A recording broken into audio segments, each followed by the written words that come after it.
मौजूद रहेगी, चाहे कितने भी मैंने कहा कि जी गठजोड़ हों मुस्लिम लीग नून के, पंजाब हुकूमत के, फेडरल गवर्नमेंट के और इलेक्शन कमीशन के, क्योंकि इलेक्शन कमीशन उसमें एक पार्टी के तौर पर जो है वो साथ था। हम इलेक्शन कमीशन को उससे अलग नहीं कर सकते। उनका थ्रू आउट जो रवैया था वो निहायती गैर जिम्मेदाराना था, और ऐसा लग रहा था कि जैसे चीफ इलेक्शन कमिश्नर और उनकी जो पूरी टीम है वो भी नून लीग की बी टीम बनकर जो है वो इंतखाबात को रिग करने में उनकी सहूलत कार बन रही थी। और मैं एक और बात भी कहना चाहूँगा कि 2024 के इंतखाबात की तारीख को दोहराया गया कश्मीर के इंतखाबात में। वो फॉर्म 47 की हुकूमत थी, ये फॉर्म 47 प्लस की कार्रवाई थी।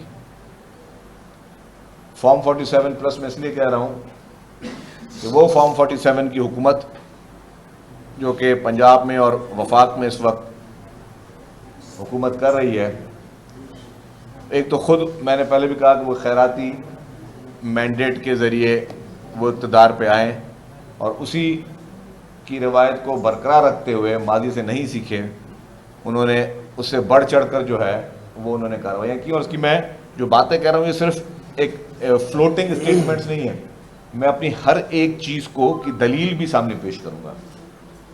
और आज मैं प्रेस कॉन्फ्रेंस इसलिए कर रहा हूँ कि मैंने सुबह को देखा कि जिस तरीके से फेडरल मिनिस्टर्स साहिबान ने जो प्रेस कॉन्फ्रेंस की, राना सनाउल्लाह साहब ने, अमीर मुकाम साहब ने, और वो मतलब एक होती है पशेमानी, एक इंसान जब कोई गलती करता है तो थोड़ा गिल्टी फील कर रहा होता है, जब कोई गलत तरीके से आप कोई चीज़ हासिल करते हो तो आपको थोड़ा एक गिल्ट होता है। वो पशेमानी गिल्ट नहीं था, वो तकब्बुर और गुरूर था जो कि ज़्यादा अरसा चलने वाला नहीं है।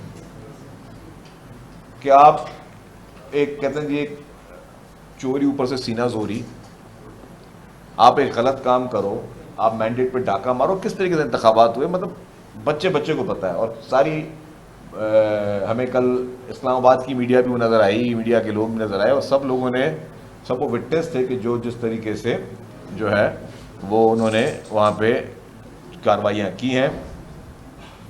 और मैं एक बात वाज़ेह करता चलूँ, हमारा मकसद सिर्फ ये है कि हम उन चीज़ों की अक्कासी करें, लोगों को बताएं कि हमने क्या क्या चीज़ें वहाँ देखी हैं, बताएं। हमारा जो है वो लबो लहजा वो बदतमीज़ी वाला नहीं होगा, गालम गलोच वाला नहीं होगा जो PMLN के लीडरान, उनके पंजाब चैप्टर या बाकी जो जिस तरीके से लैंग्वेजेस नकलें उतारना, या जिस तरीके से वो लोगों को रिडिक्यूल करके अभी तक उसी फ्रेम में बैठे हैं कि जी लोगों को रिडिक्यूल करो, लोगों के लिए बदतमीज़ करो, लोगों की चिड़े बनाओ। लेकिन हम कोशिश करेंगे अपनी दलील के ज़रिए अपनी बात को यहाँ भी पहुँचाएंगे, और जो भी मुतल्लिका फोरम्स हैं कानूनी, वो रास्ते हम इख्तियार करेंगे। एक इलेक्शन हुई थी 27 जुलाई को मीरपुर डिवीज़न में, वहाँ पे LA1, पहले मैं उसकी बता दूँगा, पहले 27 को क्या हुआ, फिर जो है अभी जो है कल क्या तारीख रकम की गई। LA1 ददियाल में PPP कैंडिडेट चौधरी अफसर शाहिद थे, वहाँ पे PML कैंडिडेट चौधरी अजहर साहब की तरफ से स्टैंपिंग की गई, जिसकी बेशतर शिकायतें इलेक्शन कमीशन को राइटिंग में दी गई हैं, लिखत में दी गई हैं, ये नहीं कि सिर्फ वर्बल। और ये नहीं कि जी इंतखाबात ख़त्म होने के बाद दी गई, इंतखाबात के प्रोसेस के दौरान दी गई, इस पर कोई जो है वो नहीं निकला नतीजा। एरिया से चाट्रो, रत्ता, अम्प, ये जितने भी इलाके थे वहाँ पे PMLN के वर्कर्स जो है वो वहाँ पे स्टैंपिंग करते रहे और हम लोग कंप्लेंट्स करते रहे।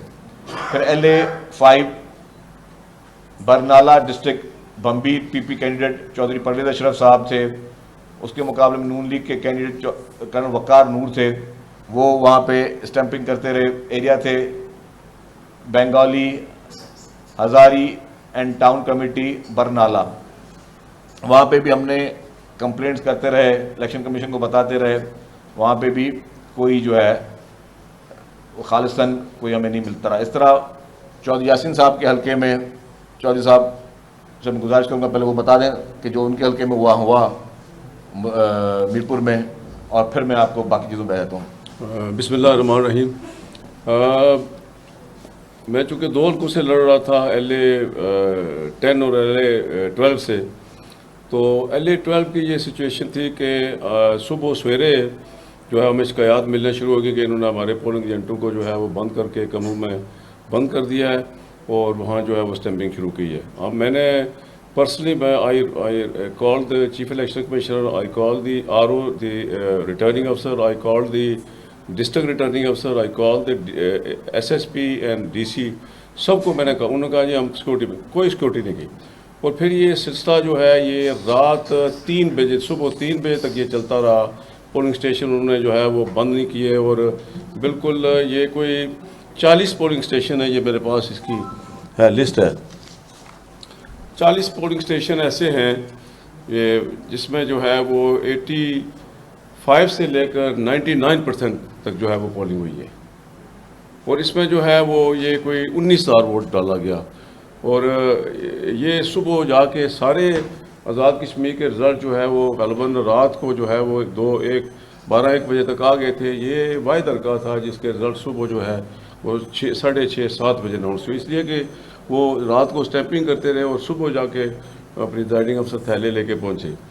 तो ये सारा इसी तरह ये LA जो 9 है नक्याल का, वहाँ भी ये सूरत हाल है, वहाँ भी जो है वो 99% तक पोलिंग हुई है। ये कोई, और LA जो 11 है उसमें भी दुनिया में कोई ऐसी तारीख नहीं है कि जहाँ इतनी रेशो हो पोलिंग की। कोटली में ही सिटी का हल्का जहाँ से मैं लड़ा हूँ इलेक्शन दूसरा, वहाँ जो है वो जो रेशो थी पोलिंग की वो 28% थी। एक तो लोग निकले नहीं बाहर, और उस यही मेरे जितने पोलिंग स्टेशन हैं उसमें आप देखें कि वो 40% से 45 से ऊपर कहीं जो है वो रेशो नहीं है पोलिंग। शायद 4-5 ऐसे हैं जब हमारे लोगों को पता लगा होगा तो सारे, लेकिन 40 पोलिंग स्टेशन ये सारी पूरी लिस्ट है जहाँ से जो है वो 18,000 वोट जो है डाला गया, और फिर 18,000 वोट डाल के तो जाके 5,000 की लीड बनाएगी। तो ये जो है ये सिलसिला जो है यानी प्री पोल रिगिंग जो है डे 1 से जब इन्होंने इलेक्शन फेजेस में कराने का फैसला किया, तो हमने चेयरमैन जनाब बिलावल भुट्टो ज़रदारी साहब से बात की कि ये जो है ये प्री पोल रिगिंग है और ये इस तरह करना चाहते हैं, तजर्बा करना चाहते हैं। हमें ये कहा गया जी कि हम चूँकि सिक्योरिटी का इशू है और फेजेस में इसलिए कराना चाहते हैं कि सिक्योरिटी जो है वो, ताकि हम हर डिवीज़न में जो है सिक्योरिटी फूड प्रूफ बनाए। सिक्योरिटी का आलम ये था कि हमारे जो पोलिंग स्टेशन थे वहाँ 10-10, 15-15 लोग थे, उनके जो पोलिंग स्टेशन थे 1-1, 2-2 सिपाही थे लोकल, और वो खुद पंजाब पुलिस के लोग थे, और वो खुद जाके उनके साथ स्टैंपिंग करते रहे। ये हमने खुद देखा। तो स्टैंपिंग करने की तो बेशुमार हमारे पास वीडियो मौजूद है। हमारे पोलिंग एजेंटों को जो मारा उन्होंने, मार के जो है वो अंदर कमरों में बंद कर दिया। तो ये बिल्कुल जो है वो मैं समझता हूँ ब्लेंडेडली जो है नेकेडली उन्होंने ये सारी प्रैक्टिस की है, और इस तरह जाके जो है वो वहाँ जो है वो नताइज जो है अपनी मर्ज़ी के हासिल किए। तो जी इसी में ही LA-9 नक्याल में वहाँ पे हमारे पार्टी के वर्कर मुख्तार यूनुस को शहीद किया गया। जब उसकी शहादत हुई तो आप देखें कि उनके जो लीडर हैं PMLN के फारूक हैदर साहब, उन्होंने क्लेम किया कि ये तो PMLN का वर्कर है। आप इनकी मतलब एक बेहिसी की इंतहा देखें कि एक पार्टी के वर्कर को आप गोलियां मार के शहीद करते हो, और ऊपर से आप मतलब पॉइंट स्कोरिंग माइंडसेट होता है ना कि जी हम अब ये क्योंकि हमसे चले गलती हुई या हमने एक ब्रूटली एक मर्डर किया, तो फिर कह रहे नहीं वो तो पीपल्स पार्टी का वर्कर ही नहीं था। हालांकि राजा परवेज अशरफ साहब वो खुद पर्सनली वहाँ पे जाए वकूफ़ पे पहुँचे भी सही, उनके घर पे भी गए, लेकिन PMLN के इतनी बेहसी, इतनी मतलब एक कहते हैं कि वो मैं वो वर्ड यूज़ नहीं करना चाह रहा कोई टफ, लेकिन इससे ज़्यादा कोई और गिरी हुई हरकत नहीं हो सकती कि आप किसी के जो है आप वर्कर को शहीद करो, ऊपर से बोलो नहीं वो तो हमारा वर्कर था जी, लेकिन फिर बाद में वो बात उनकी क्लियर होगी। लेकिन ये भी इस तरीके से ये लोग करते रहे। इसी तरीके से LA-11 सनशाह में PP कैंडिडेट चौधरी अखलाक थे, वहाँ पे भी जो एरियाज थे अनोही, सरोठा टाउन